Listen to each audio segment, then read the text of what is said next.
Hello friends, myself Professor Manjusha Satish Deshmukh, Siddha Commerce Classes, Pune. This is my second lecture of economics. In first lecture we have studied basic concepts in economics, basic concepts in microeconomics. First part we studied want. Next part आपण जो बघत आहोत तो आहे goods and services. So goods and services. What are goods and services? Goods ज्याला काही physical existence असतो आणि जे ह्युमन नीड सॅटिस्फाय करतात ते असतात goods. And services which are intangible in nature, की जे like suppose doctor, teacher, lawyer जे तुम्हाला सर्व्हिस प्रोव्हाइड करतात which are intangible in nature. Utility. Next point we are going to study is utility. What is utility? Every commodity has a capacity to satisfy human want. So utility म्हणजे कुठल्याही वस्तूची किंवा कुठल्याही गुड्सची किंवा सर्व्हिसेसची need satisfy करण्याची जी capacity असते ती utility आहे. फॉर एक्झाम्पल पेन, आपण पेन यूज करत आहे रायटिंग साठी. So pen has the capacity to satisfy the need of writing. Next point is value. कुठलीही जी गुड्स और सर्व्हिसेस आहेत त्याला आपण म्हणू शकतो त्याला व्हॅल्यू असते. आता value can be categorized into two parts. First is value in use and other is value in exchange. असे काय डिफरन्स आहे value in use and value in exchange? तर आता लाईक एअर, वॉटर, सनशाईन जे आपल्याला free available आहेत, free of cost, आपल्याला त्याच्यासाठी पेमेंट नाही करायला लागत, पण त्याची व्हॅल्यू आपल्यासाठी खूप आहे. आपल्याला जर एअर, वॉटर, सनशाईन नाही मिळालं तर आपलं ह्युमन लाईफ आपण सर्वाइव्ह करू शकत नाहीये. ते आहेत व्हॅल्यू इन एक्सचेंज. पण for the using air, sunshine और वॉटर आपल्याला काही पेमेंट करावं लागत नाहीये. काही मनी ट्रान्झॅक्शन मॉनिटरी व्हॅल्यू आपल्याला त्याच्यासाठी पे करावी लागत नाही आहे. And the other part is value in exchange.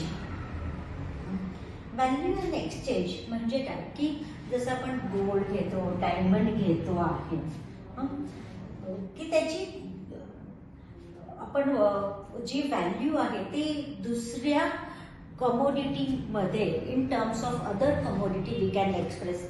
Like gold. Gold ही स्वतः एक कमोडिटी आहे पण तिची व्हॅल्यू आपण मनी मध्ये रिप्रेझेंट करू शकतो. सो ते आहे value in exchange. Diamond, gold हे आहे व्हॅल्यू की ते आपण काहीतरी त्याच्यासाठी पेमेंट करतो आहे आणि मग ती थिंग आपल्याला मिळत आहे, ती आहे व्हॅल्यू इन एक्सचेंज. जसं मी सांगितलं गोल्ड, डायमंड हे व्हॅल्यू इन एक्सचेंज आहे. आता दोघांमधला डिफरन्स काय लक्षात कसं ठेवायचं? व्हॅल्यू इन यूज की आपल्याला त्याच्यासाठी वॉटर, एअर, सनशाईन याच्यासाठी पेमेंट नाही करत पण त्याच्यासाठी कोणीही सर्वाइव्ह करू शकत नाहीये. पण गोल्ड, सिल्वर, डायमंड ते नसेल तरी human can survive. So value in exchange आणि व्हॅल्यू इन यूज फरक कळलेला असेल तुम्हाला की ज्या गोष्टी आपल्याला सर्वायवलसाठी खूप इम्पॉर्टंट आहेत त्या वस्तूंना आपण म्हणायचं त्यांचं व्हॅल्यू इन यूज खूप आहे आणि ज्या गोष्टी आपल्याकडे नसतील पण तरी आपल्याला for a luxury or for comfort आपण त्या परचेस करत असतो त्या आहेत value in exchange. Next concept we are going to study is wealth. Wealth. आता वेल्थला काही वेल्थचे कॅरेक्टरिस्टिक्स बघूया. युटिलिटी, स्कॅरसिटी, ट्रान्सफरबिलिटी आणि एक्सटर्नॅलिटी. आता युटिलिटी मी मगाशी सांगितलं की युटिलिटी कुठल्याही थिंगची नीड सॅटिस्फाय करण्याची जी कॅपॅसिटी असते ती युटिलिटी असते. That means wealth. तिला काहीतरी युटिलिटी असली पाहिजे. म्हणजे फर्निचर, रेफ्रिजरेटर, वॉशिंग मशीन ते आपल्या नीड्स सॅटिस्फाय करत आहेत. सेकंड की स्केअरसिटी, की ते अगदी इझिली किंवा आपण म्हणू शकतो जेवढं प्लेंटी अवेलेबल नाहीये, स्केअरसिटी आहे की ते कमी असतं. ऑल इकॉनॉमिक गुड्स फॉर, किंवा आता आपण म्हणतो की ऑल इकॉनॉमिक गुड्स ज्याच्यासाठी आपण प्राइस पे करतोय ते आहे इकॉनॉमिक गुड्स. मग ते वेल्थ स्केअरसिटी आहे की जे सपोज एक पर्सन आहे की ज्याचं monthly income suppose 30,000 to 40,000 rupees आहे. आणि मग त्याला सपोज कार परचेस करायची आहे, काय करायचंय, तर त्याच्याकडे जे रिसोर्सेस अवेलेबल आहेत ते पण स्केअर्स आहेत. म्हणजे त्याला कार परचेस करण्यासाठी त्याचं जे पेमेंट आहे ते युटिलाइज करावं लागणार आहे. आता वेल्थचा नेक्स्ट पार्ट जो आहे तो ट्रान्सफरेबिलिटी. कमोडिटी, ती कमोडिटी कसली असली पाहिजे? Transferable from one person to another person. की आपल्याला लहानपणीपासून सांगितलेलं आहे health is wealth, health is wealth. आपली हेल्थ पण आपली वेल्थच आहे, पण इट्स नॉट ट्रान्सफरेबल. कोणीही कोणाची हेल्थ इझिली ट्रान्सफर करू शकत नाही. पण इकॉनॉमिक टर्म्समध्ये ज्या गुड्स आहेत त्या इझिली ट्रान्सफरेबल पाहिजेत. म्हणजे इझिली ट्रान्सफरेबल पण वन पर्सन. लाईक फ्लॅट, जो बिल्डर आहे तो फ्लॅट सेल करतोय, जो कस्टमर आहे, जो क्लायंट आहे तो फ्लॅट परचेस करणार आहे. Easily transferable. The possession and the ownership is transferred to the owner. आणि एक्सटर्नबिलिटी, की it should not be attach to human body. जसं मी म्हटलं आपली हेल्थ खूप इम्पॉर्टंट आहे. काही जणांना जे ब्लाइंड पीपल आहेत त्यांना दिसत नाही, पण जे हेल्दी पीपल आहेत त्यांची विजन किंवा चांगली असते, स्ट्रॉंग असते, पण ते आपण ट्रान्सफर नाही करू शकत. मग ते एक्सटर्नबिलिटी, एक्सटर्नल म्हणजे not attach to human body, की ते इझिली ट्रान्सफर करू शकतात. Next is personal income. Earning is received by person, की एक पर्सन त्याच्या लाईव्हलीहूडसाठी काहीतरी जॉब करत असतो, अर्न करण्यासाठी काहीतरी कमवत असतो. सो तो जे काही कमवतो ते त्याचं पर्सनल इन्कम आहे. Earnings received by person from all sources. मग सपोज एक पर्सन आहे की तो काय करतोय, पार्ट जॉब करतोय, पार्ट टाइम मध्ये बिझनेस रन करतोय, त्याने एखादी प्रॉपर्टी लेट आउट केलेली आहे, आय मीन भाड्याने दिलेली आहे, किंवा अजून तो काही कमिशन बेसिसवर काही काम करतोय. म्हणजे ह्या वेगळ्या वेगळ्या सोर्सेस कडनं त्याला जे इन्कम अवेलेबल झालेलं आहे ते त्याचं पर्सनल इन्कम आहे. Next part is personal disposable income. Personal disposable income, की जेव्हा एखादा पर्सन ज्याचं पेमेंटवर तो टॅक्स पे करतो, टॅक्स पे केल्यानंतर जे इन्कम तो खर्च करायला वापरू शकतो ते आहे पर्सनल डिस्पोजेबल इन्कम. म्हणजे एखाद्या पर्सनची जर सॅलरी 1 लाख आहे, टॅक्स पे केल्यानंतर त्याला काहीतरी 70 म्हणजे आफ्टर टाइम 30,000 टॅक्स, त्याच्याकडे किती अमाऊंट राहिली? 70,000 राहिलेली आहे. ती 70,000 जी आहे ती 70,000 तो पर्सनल यूजसाठी वापरू शकतो. म्हणजे जे काही त्याच्या नीड्स आहेत, जे काही त्याचे रिक्वायरमेंट आहेत त्याच्यासाठी तो यूज करतोय ते आहे पर्सनल डिस्पोजेबल इन्कम. आता next part is economic activity. Economic activities ह्या आपण पुन्हा 4 कॅटेगरीज मध्ये डिवाइड करू शकतो. Production, distribution, exchange and consumption. Production एखादी इकॉनॉमिक ॲक्टिव्हिटी जिकडे गुड्स मॅन्युफॅक्चर केल्या जातात ते आहे प्रोडक्शन. आता प्रोडक्शनसाठी जो आहे जो काही गोष्टी रिक्वायर्ड आहेत that is factors of production. एखाद्या पर्सनला सपोज बिझनेस चालू करायचा आहे तर तो काय करणार? बिझनेस चालू करण्याकरता त्याला पाहिजे सर्वात पहिले काय पाहिजे त्याला? तर लँड पाहिजे. लँड इन इकॉनॉमिक टर्ममध्ये लँड म्हणजे फक्त जमीन किंवा एखादं फिजिकल कन्स्ट्रक्टेड एरिया असं नसतो. तर त्याला जे बिझनेस रन करण्याकरता त्याला इलेक्ट्रिसिटी लागते, त्याला वॉटर लागतं. हे सगळं लँड या पार्टमध्ये इन्क्लूड केलेलं आहे. मग first part factor of production is land. आता म्हणजे फिजिकल रिसोर्सेस मशीन्स हे पण लँडमध्येच कन्सिडर केले जाते. आपण जे दुसरं बघतोय दुसरा फॅक्टर ऑफ प्रोडक्शन तो आहे लेबर. की एक पर्सन आहे ज्याला वाटतं की आपण बिझनेस चालू करायचा आहे, त्याने बिझनेस चालू केलेला आहे, त्याच्याकडे रिसोर्स लाईक लँड अवेलेबल आहे, पण नुसतं लँड असून चालत नाही, त्याला काही वर्कर्सची रिक्वायरमेंट असणार, काही लेबर लागेल की ते काय करतील, जे रॉ मटेरियलचं कन्व्हर्जन फायनल प्रोडक्टमध्ये करतील ते आहे labour. Land labour. Third is capital. कुठल्याही पर्सनला बिझनेस चालू करताना फंड्सची गरज असते, फायनान्सची गरज असते. सो फंड्स फायनान्स म्हणजे काय? कॅपिटल. की बिझनेस चालू करायला फक्त चालू करायला नाही तर बिझनेस रन करायला पण फंड्सची रिक्वायरमेंट असते, ते आहे कॅपिटल. आता जो फोर्थ आहे तो आहे अंत्रप्रेन्युअर. अंत्रप्रेन्युअर म्हणजे एक लिव्हिंग थिंग, एक ह्युमन बिंग ज्याला असं वाटतंय की आपण एक बिझनेस रन करावा, ज्याच्या डोक्यामध्ये पहिल्यांदा ही कल्पना येते की आपण बिझनेस चालू केला पाहिजे. जर अंत्रप्रेन्युअर असेल तरच हे सगळे तिन्ही फॅक्टर्स ऑफ प्रोडक्शन उपयोगाचे आहेत. सो फॅक्टर्स ऑफ प्रोडक्शन मध्ये जर आपण बघितलं तर 4 फॅक्टर्स ऑफ प्रोडक्शन आहेत: लँड, लेबर, कॅपिटल अँड अंत्रप्रेन्युअर. आता प्रोडक्शन नंतर आहे नेक्स्ट डिस्ट्रीब्युशन. सो डिस्ट्रीब्युशन जे काही गुड्स प्रोड्यूस्ड आहे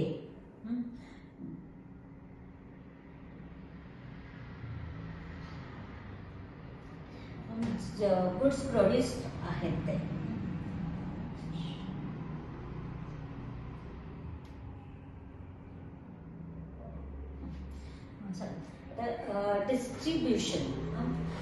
डिस्ट्रीब्युशन मध्ये काय की जे आपण फॅक्टर्स ऑफ प्रोडक्शन यूज करतोय की लँड यूज करतोय, लेबर यूज करतोय, कॅपिटल यूज करतोय किंवा अंत्रप्रेन्युअर आहे, ह्या सगळ्यांना रिटर्न्स रिवॉर्ड्सची गरज असते.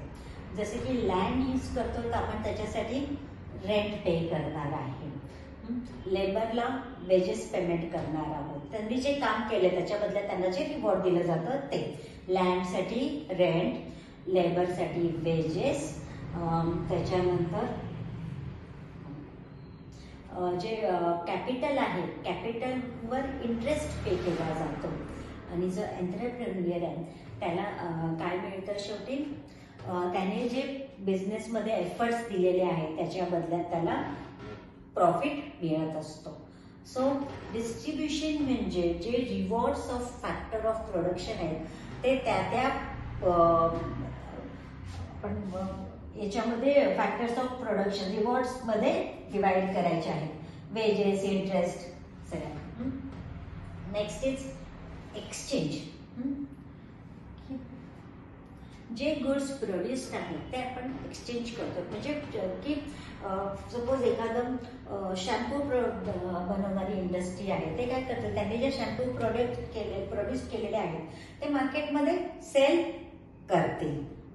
तर मार्केटमध्ये सेल केल्यानंतर जी फर्म आहे तिला त्याच्या एक्सचेंजमध्ये मनी व्हॅल्यू रिसीव्ह होणार आहे. सो हे आहे एक्सचेंज. आणि कन्झम्पशन की ह्युमन काय करत असतो, जे काही गुड्स सर्व्हिसेस घेतो तो त्याच्या नीड्स सॅटिस्फाय करण्यासाठी कन्झ्युम करत असतो, दॅट इज कन्झम्पशन.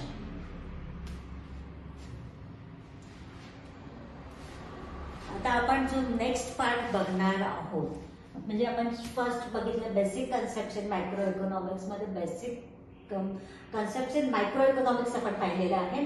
आता आपण बघणार आहोत basic concepts in macroeconomics. Macro इकॉनॉमिक्सचा स्टडी आपण करणार आहोत.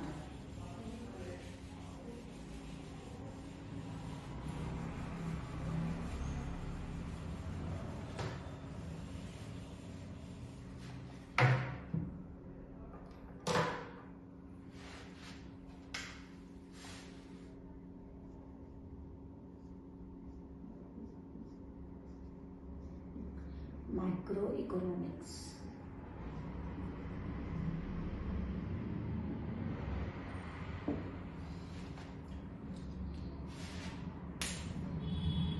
तर मायक्रो मीन्स काय, म्हणजे लास्ट लेक्चरमध्ये जसं थोडंसं सांगते की जेव्हा आपण होल नेशनचं स्टडी करतोय तर ते होल नेशनचं स्टडी म्हणजे मॅक्रो इकॉनॉमिक्स आहे. जेव्हा आपण फॉरेस्टचं स्टडी करतो ते आहे मॅक्रो इकॉनॉमिक्स. आणि आपण याच्या आधीचा जो पार्ट पाहिला तो मायक्रो पाहिला होता, म्हणजे आपण त्याच्यामध्ये सिंगल और इंडिव्हिज्युअल युनिटचं स्टडी करतोय. आता macro economics means large aggregate और टोटल. लार्ज म्हणजे टोटल, ॲग्रिगेट आणि टोटल या दोन्ही शब्दाचा अर्थ सेम की टोटल. आपण जेवढे युनिट्स आहेत त्या सगळ्यांचं ॲडिशन करून त्यांचा स्टडी करतोय. Aggregate of the study. आपण इकडे की national capital, total investment, total savings, total consumption, aggregate supply, aggregate demand ह्या सगळ्याचा स्टडी करतोय. आता जो पार्ट आपण स्टडी करत आहोत तो आहे basic concepts in macro economics. Basic concepts in macroeconomics.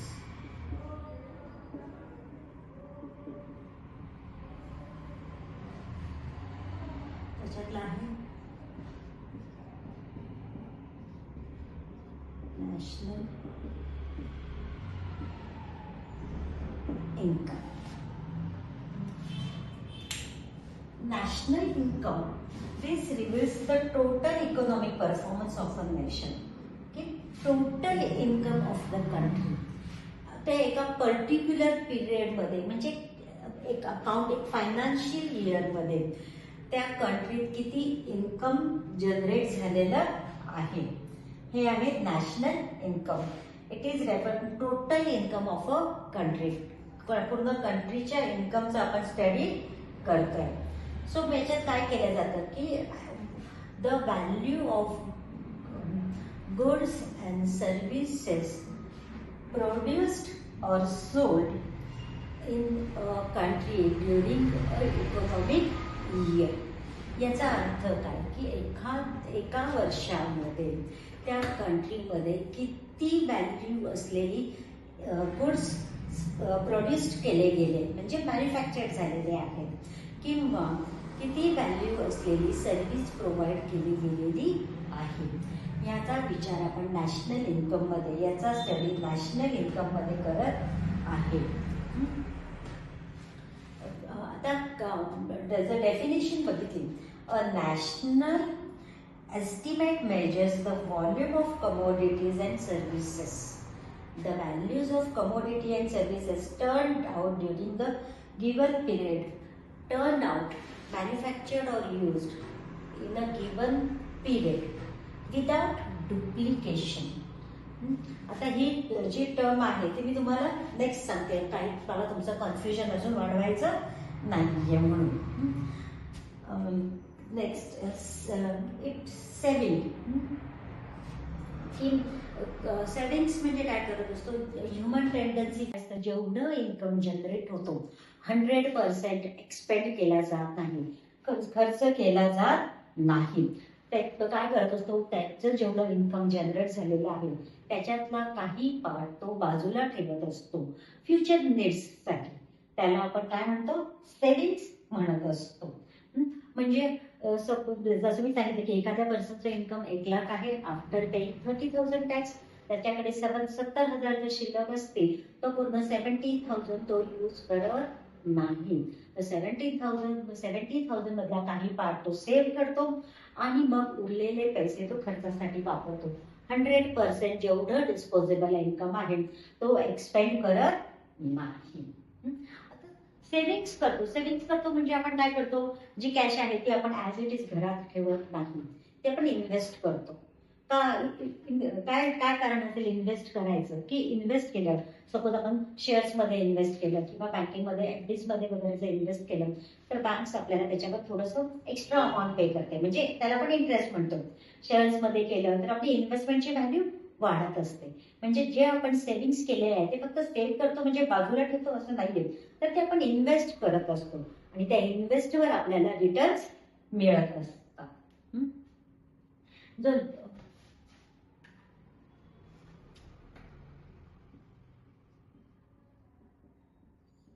हा पार्ट मी एक्सप्लेन केलेला आहे. इन्व्हेस्टमेंट्स हे पण एक्सप्लेन केलेलं आहे. जो नेक्स्ट पार्ट आहे तो आहे ट्रेड सायकल्स.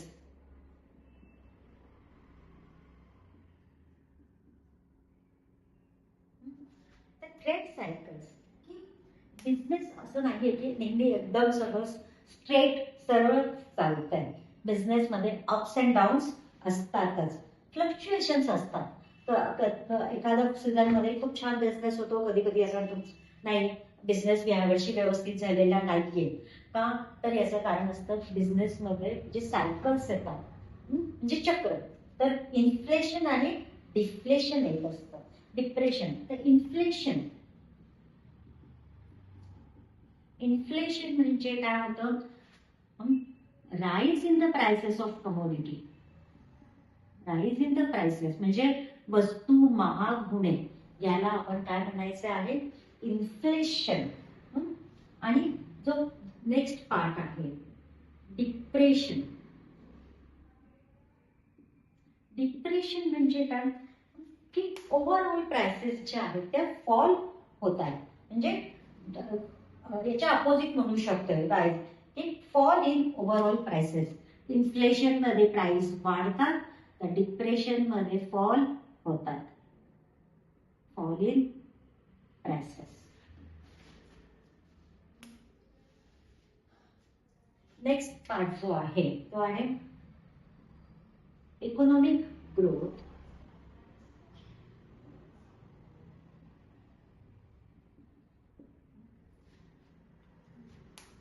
इकॉनॉमिक ग्रोथ ही जर बघितली तर क्वांटिटेटिव्ह आहे. इकॉनॉमी म्हणजे काय बरं की क्वांटिटेटिव्ह म्हणजे आपण ती नंबर्स मध्ये एक्सप्रेस करू शकतो. म्हणजे कम्पेअर करायचं की 2023 मध्ये माझं एवढं इन्कम होतं, माझं म्हणण्यापेक्षा कंट्रीचं एवढं इन्कम होतं, 2024 मध्ये ते इतकं वाढलेलं आहे.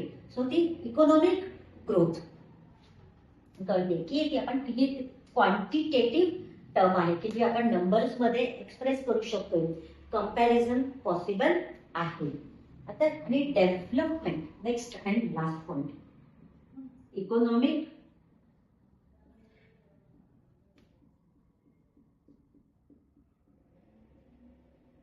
डेव्हलपमेंट क्वालिटेटिव्ह कन्सेप्ट म्हणजे आपण क्वालिटी की नाही म्हणजे जे people living in the country आहेत त्यांचं स्टँडर्ड ऑफ लाईफ इम्प्रूव्ह झालेलं आहे, त्यांचं एज्युकेशन मध्ये इम्प्रूव्हमेंट आहे, त्यांच्या जे हेल्थ आहे त्यांना प्रॉपर हेल्थ फॅसिलिटीज अवेलेबल होत आहेत. म्हणजे डेव्हलपमेंट आहे ती आपण क्वालिटी सांगू शकतो की नाही. लास्ट इयर मध्ये जेव्हा मला प्रॉब्लेम आला तर मी या क्वालिटी हे की फायनान्शियली एवढं साऊंड नसल्यामुळे मी ते नव्हते करू शकेल. माझी फायनान्शियल पोझिशन जेव्हा स्ट्रॉंग होतीये तर मी बघेल की माझी डेव्हलपमेंट कशी होईल. म्हणजे क्वालिटी गुड्स किंवा क्वालिटी सर्व्हिसेस मी घ्यायला सुरुवात करेल. ते आहे इकॉनॉमिक डेव्हलपमेंट.